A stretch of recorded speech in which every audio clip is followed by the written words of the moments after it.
Alright, peace. So I'm back.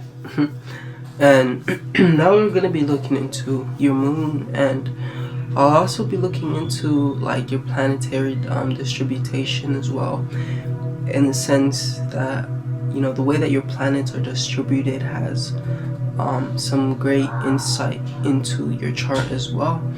And so last time we covered your sun, and so the primary focus now is going to be your moon. But before we get into your moon, let's definitely get into like planetary distribution, if what I'm saying. Now, first and foremost, right, looking at your chart, with the placements that you have, this is like an indication of a chart that when it comes to like power, and when I say power, I mean like one's volume into this world. Like certain people have like a more amplified vibe to distribute out into the world. Others, their like sound and vibe, however you want to put it, is less. But then there's those people that are like just really quiet. You feel what I'm saying? And looking at your chart, it does highlight for a somewhat moderate chart in regards to like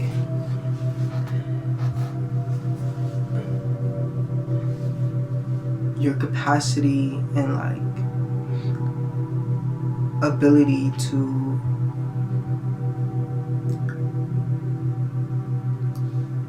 like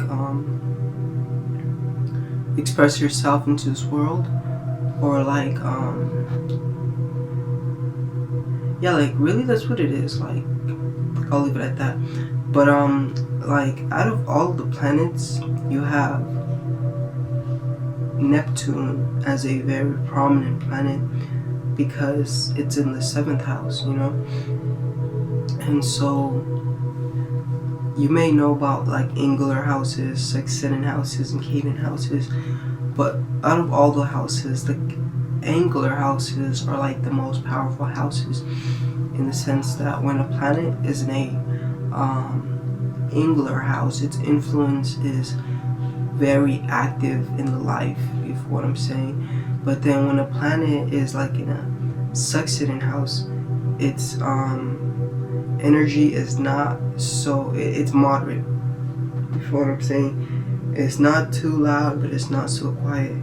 But then when planets are in a cadent house, which you'll have a whole stellium in a cadent house, because the 3rd house, you feel what I'm saying, is a cadent house, meaning it's the last, like the 1st house, the 2nd house, and then the 3rd house, and then it starts all over again because the 4th house is an angular house.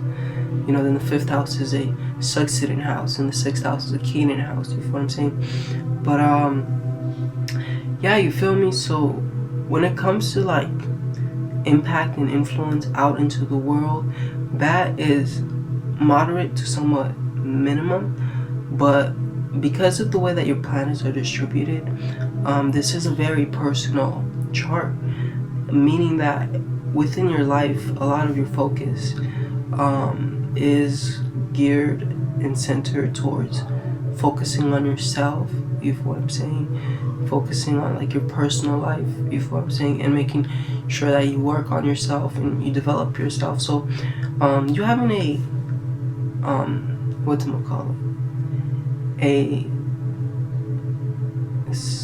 sorry, the word escaped me, but it's that S word. That means you have a lot of planets. Stellium, right? As I was saying, like you having a stellium in the 3rd house, right? In the 3rd house being like the house that deals, of course, with the immediate environment, but more of value I feel in this explanation is the 3rd house dimension that deals with like the inner world, because the 3rd house not only deals with your external environment, but also deals with your mental environment, right? And so the third house most definitely is a house that deals with associations. And so when it comes to the mind, the third house deals with thoughts, because thoughts are the associates of the mind. And it's like when you choose to associate yourself with certain thoughts,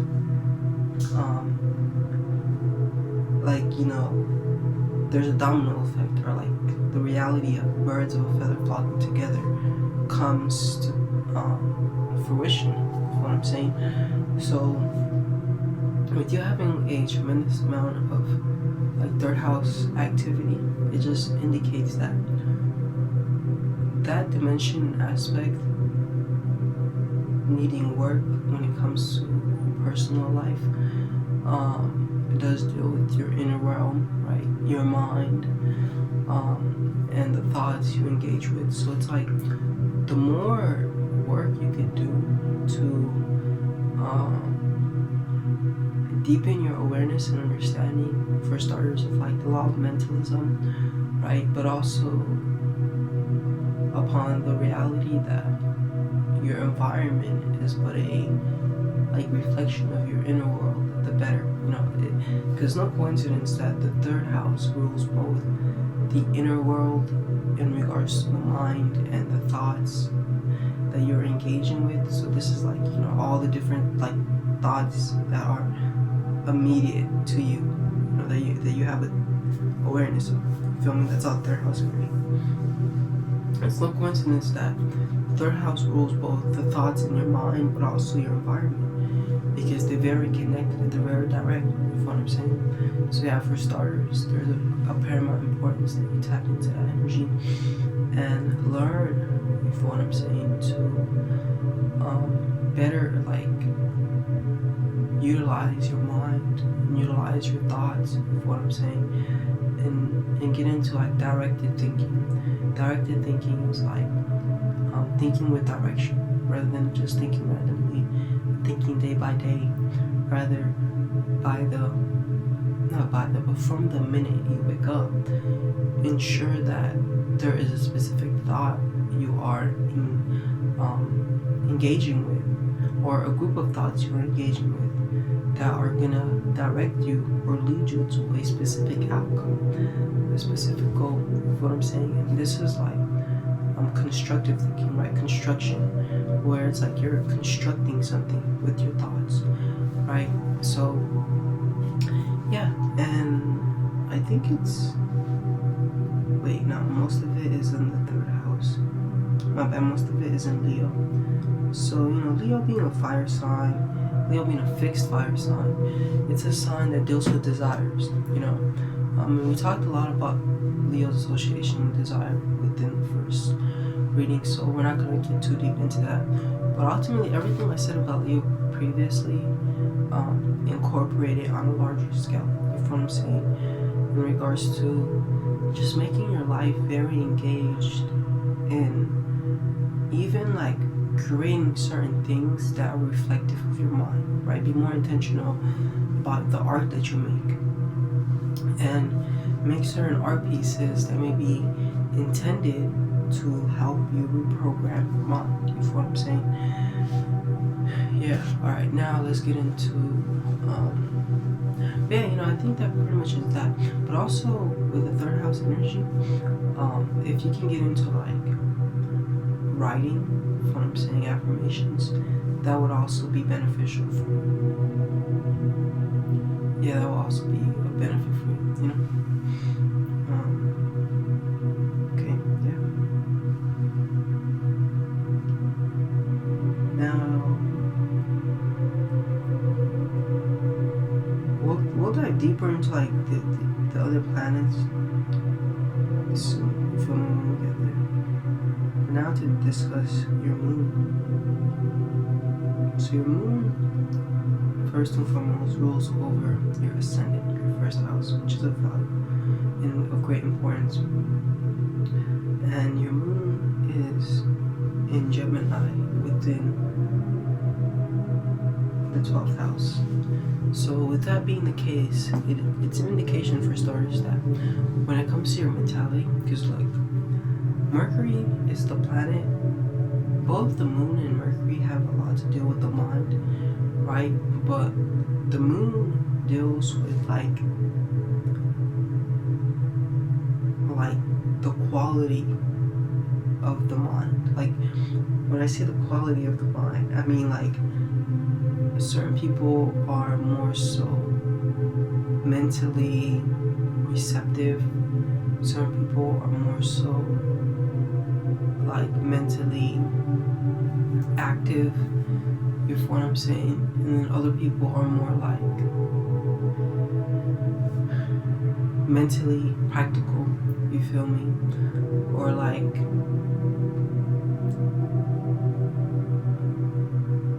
more intellectual, you feel what I'm saying? But then, so that's like the people's, because like the moon, another thing it deals with is how you react and respond to the world around you, you know? And the way that you react and respond to the world around you reflects a lot about your mind and the type of mind that you have, you feel what I'm saying? And which element it is primarily dominated by, you know? If it's air, then this is more of like a intellectual and socially orientated type of mind, right? That has interest in either engaging in information, or like reacts and responds according to information, you know, or like a emotional mind that very much reacts and responds according to like irrationality and emotion. But to get to what I'm getting at here is your moon is in Gemini, right? Now, whereas the moon deals with the mind, Mercury deals with like the faculties of the mind, in the sense that you can think about it as like a web, right? A web chart, right? Where it's like we have the one circle, right? The center, which can signify the moon. Then we have like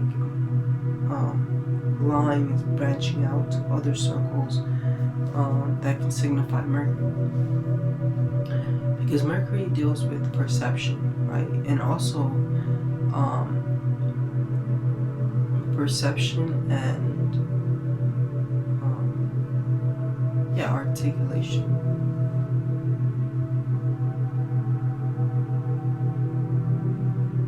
Yeah, I'm trying to figure out another better word to use. But for lack of a better word, we'll say articulation and perception, right?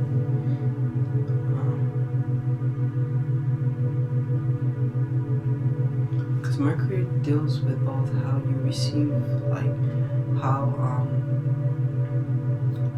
you receive the world, but also how you engage with the world.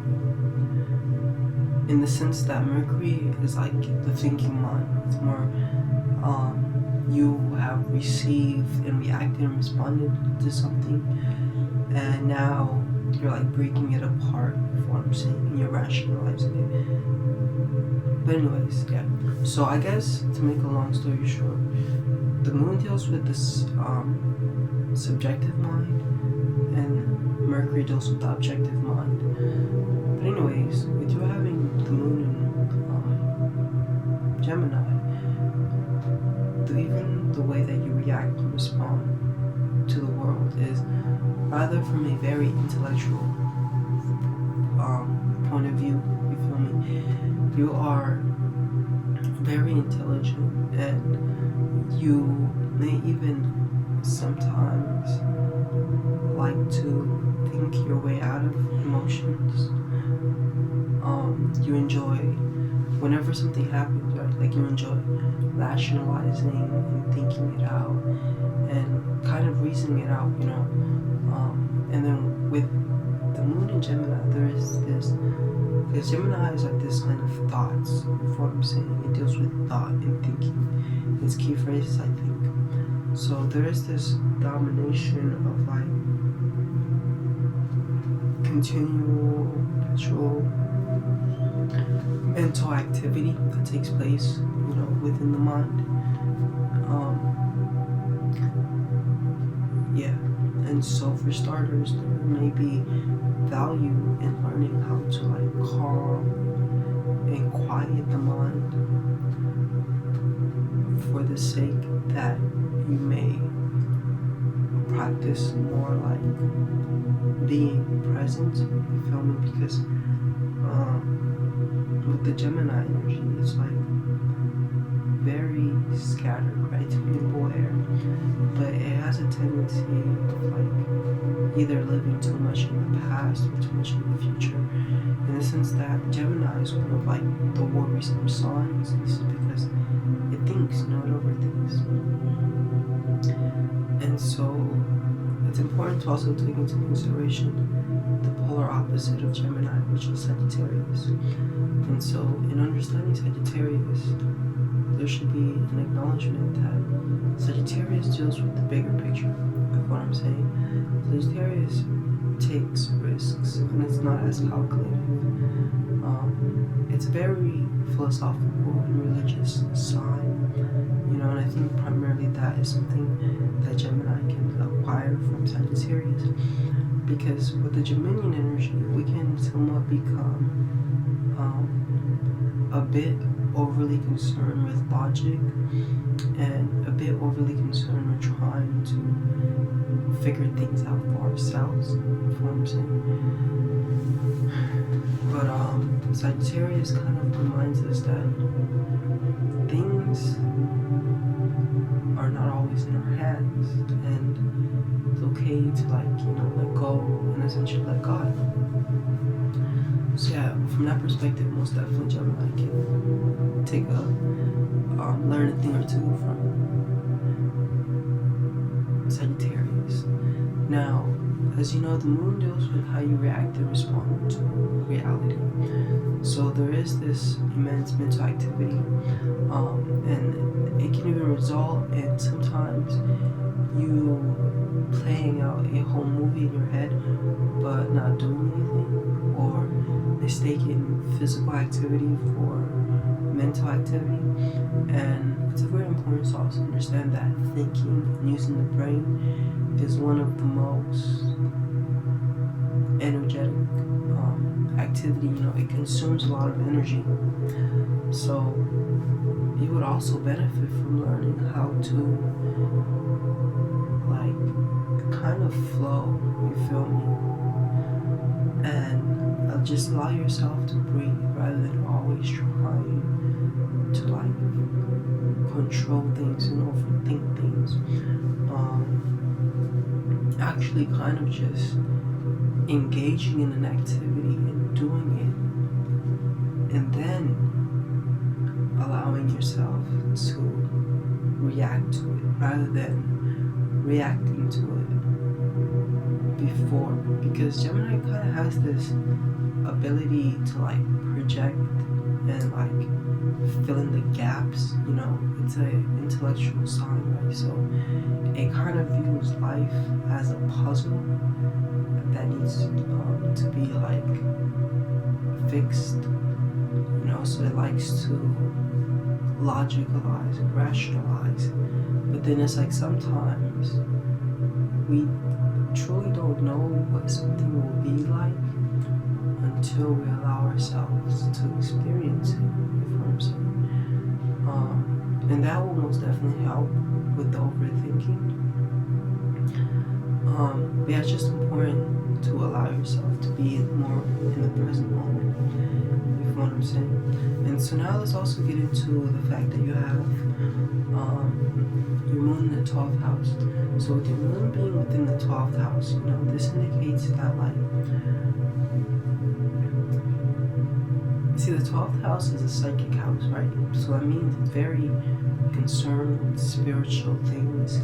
It also gives individuals psychic abilities, and it also makes them very close to the spiritual plane. Now, the 12th house is rather a personal house, you know what I'm saying? Meaning its influences are very personal too. don't deal with companions or associations or anything like that. And so, with that being said, even though Gemini, see, the thing about Gemini, being an air sign, sure, it's social, but being the first air sign in ruling the mind, it kind of socializes from a distance, you know. It enjoys being around people, but it doesn't really make an effort to go out and hunt people down to socialize with. But that's why, you know, Gemini rules the immediate environment, the people around you, and your siblings, right? Because it's like your siblings, you didn't really choose to socialize with them. They just kind of popped up, you know. So yeah, Gemini is rather a solo type energy, you know, when it comes to socializing. And it may just engage in socializing because it needs to, or it may want to exchange information. But most of the time, Geminis are rather quiet into themselves, you know, handling their business, you know. But of course, they do keep a couple of acquaintances around. But yeah, you know, so with the moon being in the 12th house, for starters, it's an indication of you having a lot of influences from the psychic realm or the spiritual plane. Also, you being very receptive, being like a great conduit for like spirits to come through. And so, of course, this can be positive, but this can also be negative. So it is important that like you in a sense become conscious of your unconscious quality, you know, because the 12th house deals with the unconscious mind, and the 12th house also deals with the collective unconscious, so the collective consciousness in general, you know what I'm saying? And so when the moon is in the 12th house, with the moon, the planet that deals with receptivity, right? It is the most receptive planet. It's an indication that you're receiving a lot from like the people around you and just the psychic influences of like the collective consciousness, you know, in the sense that we humans together, right, we like make a sound, a music, you know what I'm saying? And it's like you're picking up on it, and the way that you're picking up on it is through Gemini, and Gemini is the thoughts, right? And so that gets me into this, like, for you it's also of paramount importance to understand that a lot of the thoughts you may think are not yours, you know what I'm saying? And you would do well in adapting some sort of cleansing system, you know what I'm saying? Where it's like you're cleansing your thoughts. And like the first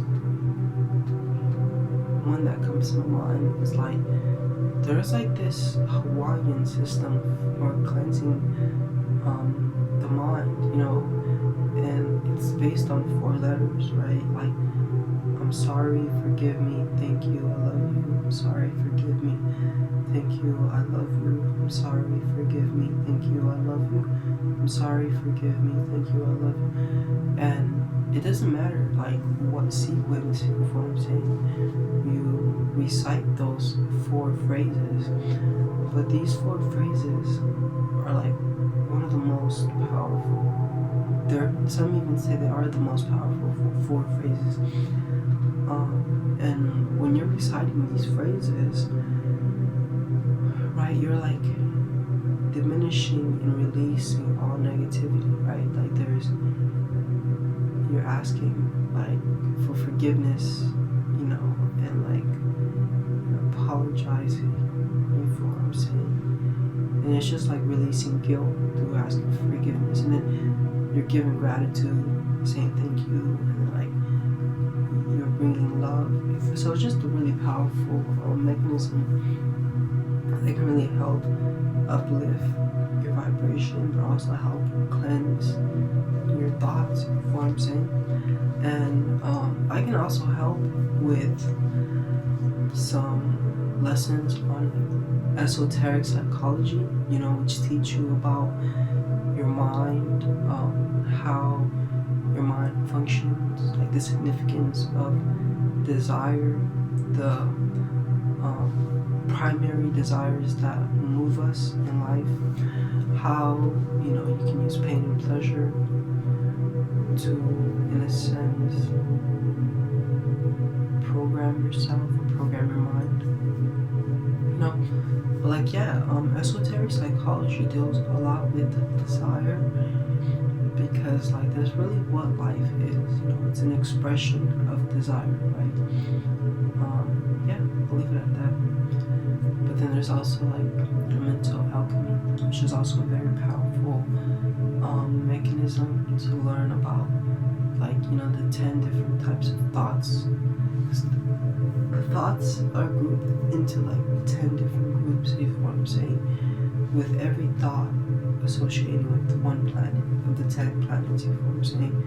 Certain thoughts associated with the sun, other thoughts with the moon, the thoughts with Mercury. And it's like also when you have that understanding of mental alchemy, then it's like you know how to think, you know, and we really don't know how to think, you feel what I'm saying? It's crazy, but it's true.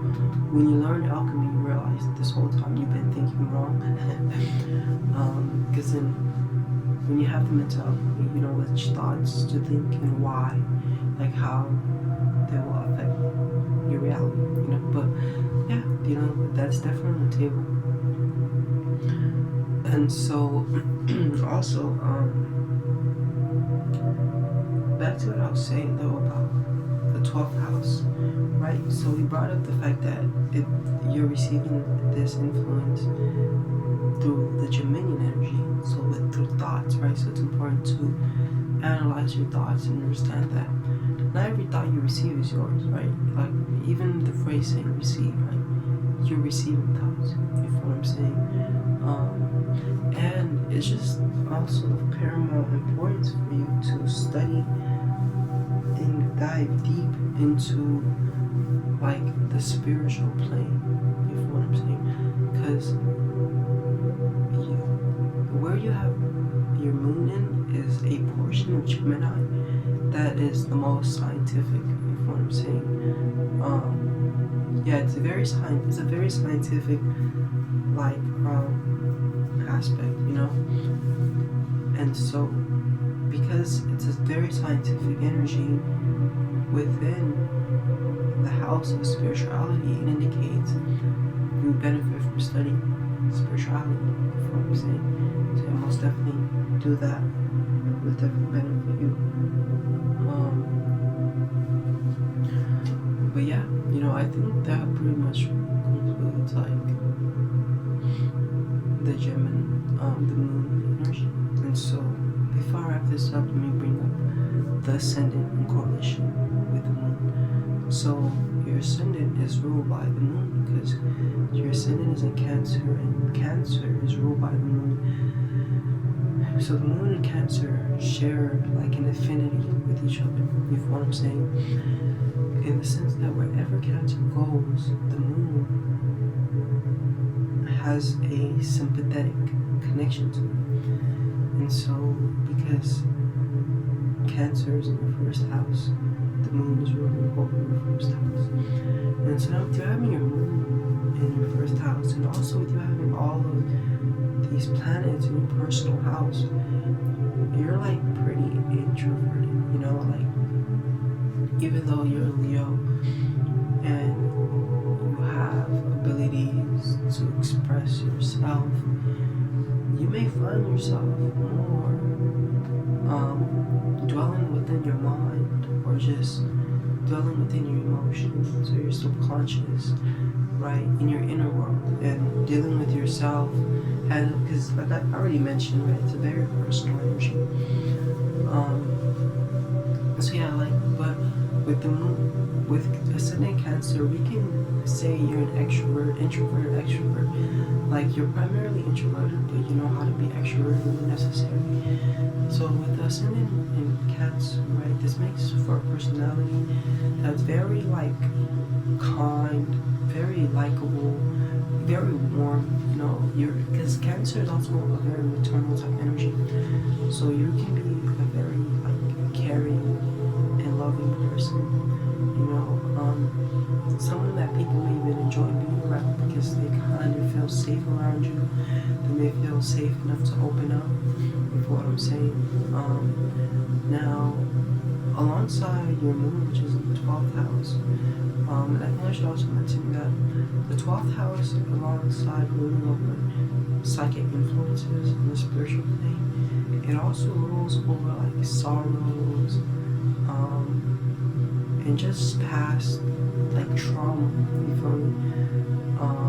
And like sadness and certain things that you may carry, you know, because it's also like the house of preserving. And so you can see it from the perspective of like a lot of us are imprisoned by our past, you feel me? We go through certain things from our past and then we allow those things to, in a sense, imprison us, you feel what I'm saying? So yeah, you know, alongside cleansing of the thoughts, it's of great importance for you to do cleansing of like certain things you still carry with you to this day, certain experiences maybe that you may have had with your mother or early on your childhood, you know, because the moon deals a lot with the past, especially those earlier formative days, you know what I'm saying? So going in and doing that shadow work and confronting certain demons associated with your childhood will be of paramount benefit. But yeah, you know, back to Cancer ascendant, right? Cancer ascendant people are also very, like they can be rather, like passive, and sometimes passive aggressive with those, you know, things, claws. But like, the crab is the only animal that walks sideways, right? And that gives us insight into Cancer's energy. They're not really direct and assertive, if you know what I'm saying, but they may at times walk around a situation and circumstance because they don't really do well with confrontation, as seen with the fact that when Mars goes into Cancer, it's debilitated, you know, it's very like repressed, and it really doesn't, it's rather afraid, you know. Like Cancer energy, it has immense amounts of emotional energy, and sometimes there may need, well not sometimes, but with this emotional energy, like there is it's important to find like even companions, you know, that you can connect with on an emotional level, because you know Cancer, we do have to keep in mind, does deal with family, you know, so family becomes of paramount importance, and having those connections where you feel like, you know, you can be there for someone, but also someone can be there for you is of importance. You know, Cancer's key phrase is I care, you know, they're very caring, and they care a lot about a lot of things, and they may even find themselves taking things personally. They're very touchy and very sensitive, you know. Their strength is tenacity, you know. They have an ability to endure a tremendous amount of things, you know. They're rather shy and like inwardly focused, you know. They're continuously going through a tremendous amount of emotions as well. Cancers, you know, they're quiet, and they're great friends, you know. When someone needs them, they're there. They're not so pushy, but but sometimes it can throw like emotional tantrums, you know. But yeah, it's important as a Cancer ascendant that you don't allow like yourself to be taken advantage of emotionally, you know. And this can be manipulated because there can be a tendency of wanting to see the good in everyone and also wanting to cater to everyone, you know, and kind of nurture and nourish people, you know. Yeah, just scared because Cancer is exalted in Jupiter, right, which gives us insight into the fact that Cancer is a very generous, very caring, they're very loving, you know. And it's like Cancer rules the breasts, right? And so the breasts, they're like the seed of nourishment, right? Like babies are nourished by the milk of the breast. And so yeah, like that even just gives us insight into the fact Cancers are nurturers, you know, they want to nurture and they want to take care. You know, they like to cook. This is one way to nurture. They're rather homebodies, right? They prefer to stay around those things that are familiar to them. They stay away from things that are unfamiliar, right? Things that may seem to be of danger. So they're very inclined towards their comfort zone. You know what I'm saying? Yeah, you know, I would say that pretty much concludes this section of your reading. And yeah. So now we'll get into the next section where we'll look at a broader view into your birth chart, and we'll look at the four, not the inner planets, right? I mean that. So we just covered your sun, your moon, and your ascendant, right? And so now we'll look at like Mercury, Venus, Jupiter, Saturn, Uranus, Neptune, and Pluto. So these planets, right,